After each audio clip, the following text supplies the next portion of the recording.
Good morning, brethren. We come to our final study in Psalm 47 this morning. We're going to be looking at verses 5 to 9.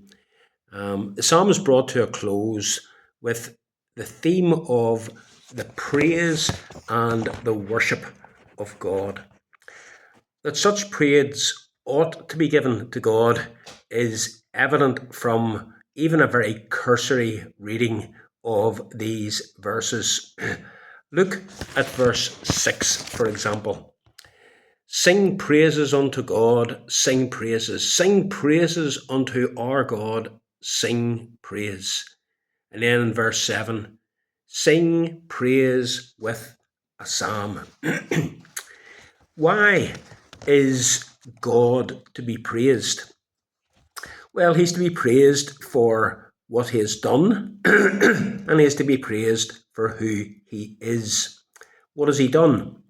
Well, remember the likely historical context of this psalm, the defeat of the Assyrian army that was attacking Jerusalem, led by Sennacherib, and the preserving of God's people by God from the evil intentions of their enemies. In verse 5, the battle is over, and God, the victor, the victorious king, is depicted by the psalmist as a king who, having left his throne to go out to battle, is now returning to his palace and his throne to take up his rightful position as the victorious ruler.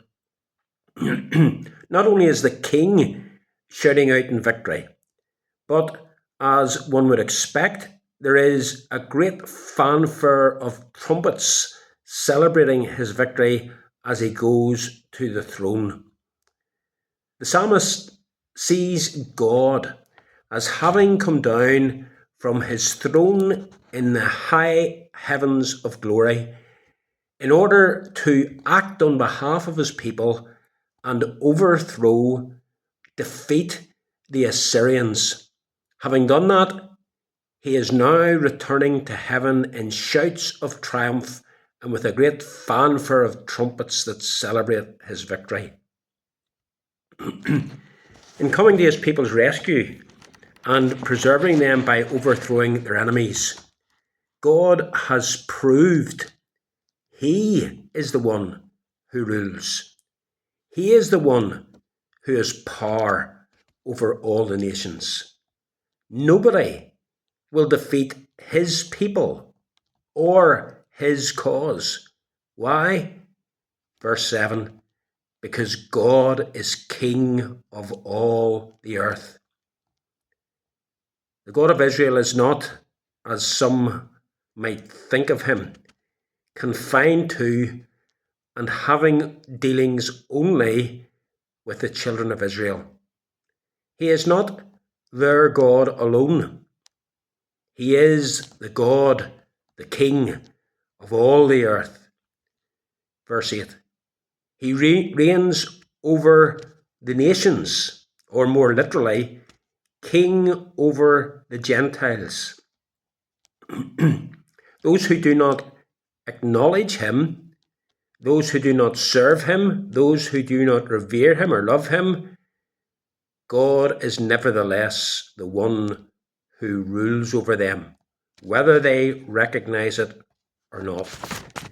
In verse 9, we read, the rulers of the earth belong to God.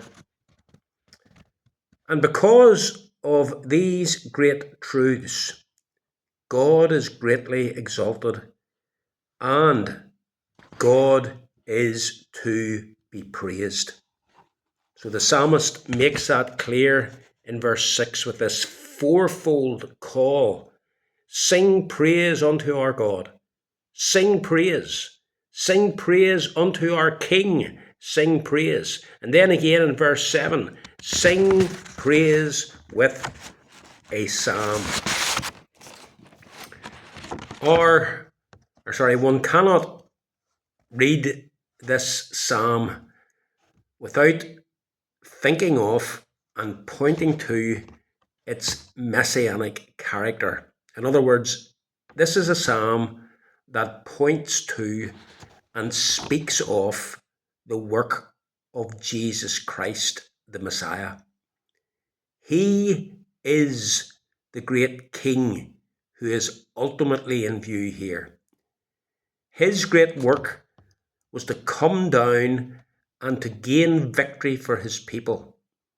He left heaven. He engaged in battle with the forces of evil. He overcame them and won a great victory over God's enemies and over the greatest enemy, death.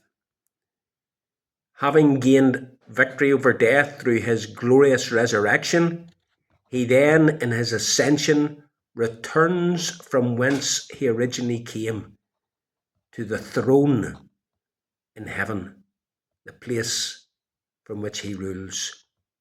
From there, he rules not just over the church, but over all the earth. The shields of the earth, in other words, the rulers of the earth, they belong to God. They belong to King Jesus. They are under his control. And he is ruling to bring about the fulfillment of his plan and purpose for his church.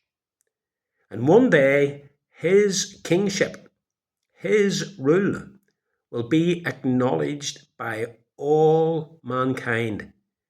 Because as Paul tells us, at the name of Jesus, every knee will bow and every tongue confess that he is Lord, to the glory of God the Father. That is why the psalmist says in verse 6, sing praise to our God. Sing praises to our King. Sing praises, for God is King of all the earth. Sing praises with a psalm. Let us sing praise and rejoice in our great and glorious King and in what he is doing. Have a great day.